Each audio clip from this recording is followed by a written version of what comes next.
तो सतपाल मलिक जी ने ऐसा क्या कर दिया कि उनको आज सजा दी जा रही है? किस बात की सजा दी जा रही है? हम ये सवाल पूछना चाहते हैं। क्या सतपाल मलिक जी को ये फाइलें नहीं क्लियर करने की सजा दी जा रही है? कौन सी फाइलें हैं? इंश्योरेंस की एक स्कीम की फाइल है जिसके बारे में वो इस इंटरव्यू में बता रहे हैं, जिसमें 300 करोड़ की घूस की पेशकश आरएसएस के पदाधिकारी द्वारा इन्हें की गई थी। अब इन्होंने आरएसएस के पदाधिकारी का नाम भी खोल दिया। हो गए 48 घंटे से ऊपर। पिछली बार जब बोले थे तो अक्टूबर 2021 में बोले थे, आज तक कोई केस नहीं हुआ। तो कौन इस बात को दबा रहा है? कौन इस बात से डरा हुआ है? कौन इस बात की सजा सतपाल मलिक जी को?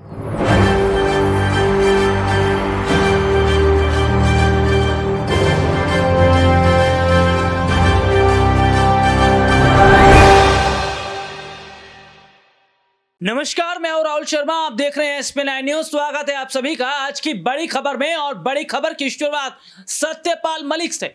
सत्यपाल मलिक इन दिनों चर्चाओं में। जी हां, राज्यपाल सत्यपाल मलिक ने आरएसएस और बीजेपी को लेकर जब से कई बड़े खुलासे किए हैं, उसके बाद से राजनीति जगत में तहलका मचा हुआ है। और सवाल यह खड़ा हो रहा है, क्या बीजेपी का दबाव सत्यपाल मलिक पर था? और क्या वाकई सत्यपाल मलिक ने 3000 करोड़ की जो बात कही है उस पर क्या अब बीजेपी और आरएसएस कोई सफाई दे पाएगी? हालांकि अपने दर्शकों को बता दें कि सत्यपाल मलिक का बयान सामने आने के बाद कांग्रेस पार्टी ने जमकर बीजेपी और आरएसएस को घेरा। दरअसल सत्यपाल मलिक का एक बयान सामने आया था जिसमें सत्यपाल मलिक का यह कहना था कि उन पर दबाव बनाया गया था अडानी और कुछ फाइलों पर साइन करने के लिए, ताकि उस फाइलों को आगे बढ़ाया जा सके। लेकिन सत्यपाल मलिक ने इन फाइलों पर साइन करने से मना कर दिया, जिसके बाद देखा गया कि सत्यपाल मलिक पर जो है सरकारी एजेंसियों से पूछताछ और तमाम जो छापे देखने को मिले। तो ऐसे में मौजूदा समय के अंदर कांग्रेस पार्टी ने जो बड़ा खुलासा कर दिया है सत्यपाल मलिक को, वो ये जाहिर तौर पर बताता है कि क्या बीजेपी बहुत कुछ छुपा रही है। और सत्यपाल मलिक ने अब बीजेपी और आरएसएस के खिलाफ बोलना बंद कर दिया है। कहीं डर तो नहीं है उन्हें कि दोबारा कहीं छापे मारे जाएं या उनसे दोबारा पूछताछ की जाए, क्योंकि केंद्र में सरकार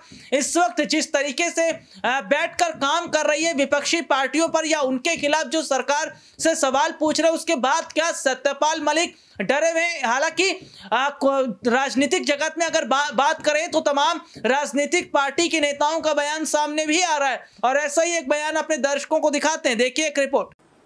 तो सतपाल मलिक जी ने ऐसा क्या कर दिया कि उनको आज सजा दी जा रही है? किस बात की सजा दी जा रही है? हम ये सवाल पूछना चाहते हैं।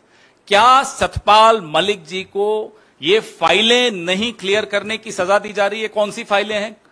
इंश्योरेंस की एक स्कीम की फाइल है जिसके बारे में वो इस इंटरव्यू में बता रहे हैं, जिसमें 300 करोड़ की घूस की पेशकश आरएसएस के पदाधिकारी द्वारा इन्हें की गई थी।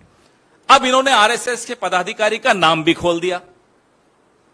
हो गए 48 घंटे से ऊपर। पिछली बार जब बोले थे तो अक्टूबर 2021 में बोले थे, आज तक कोई केस नहीं हुआ।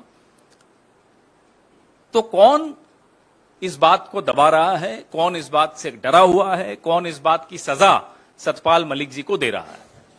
या तो आरएसएस दे रही है या प्रधानमंत्री कार्यालय दे रहा है, क्योंकि इन्हीं दोनों का नाम लिया इन्होंने।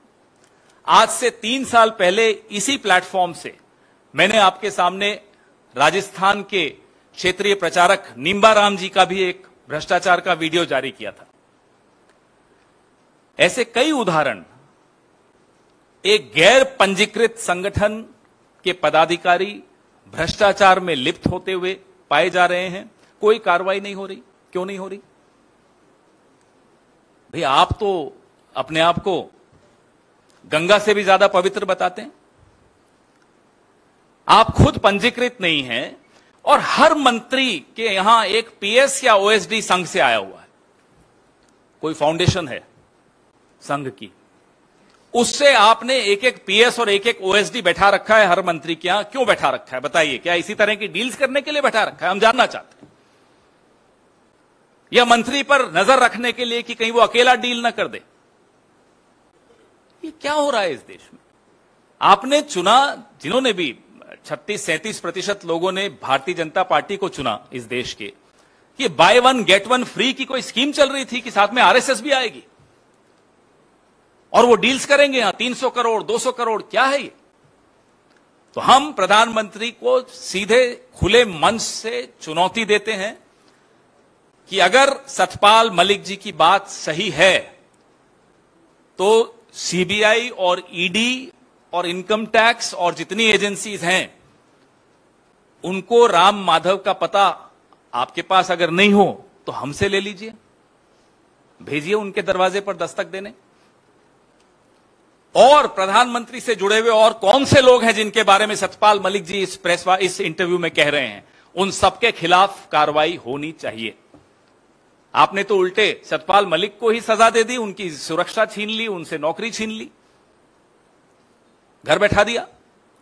और अगर सतपाल मलिक जी झूठ बोल रहे हैं तो उनके खिलाफ मानहानि का दावा राम माधव भी करे, संघ भी करे और प्रधानमंत्री कार्यालय भी करे, क्योंकि तीनों बदनाम हो रहे हैं। यह खुली चुनौती है और अगर इस चुनौती पर यह चुप हैं तो आप समझ लीजिए कि जिसको सजा देनी थी उसको सजा दे दी, जिसको बचाना था उसको। यह रिपोर्ट आपने देखी जिसमें विस्तार से हमने अपने दर्शकों को दिखाया कि कैसे सत्यपाल मलिक ने बीजेपी और आरएसएस को लेकर जो खुलासा कर दिया है, उसके बाद अब तहलका तो मचा हुआ है, लेकिन क्या आने वाले वक्त में मुश्किलें जो हैं वो बीजेपी और आरएसएस की बढ़ती नजर आएंगी। आज के लिए इतना ही, आपसे फिर दोबारा मुलाकात होगी, तब तक के लिए इजाजत दीजिए, नमस्कार।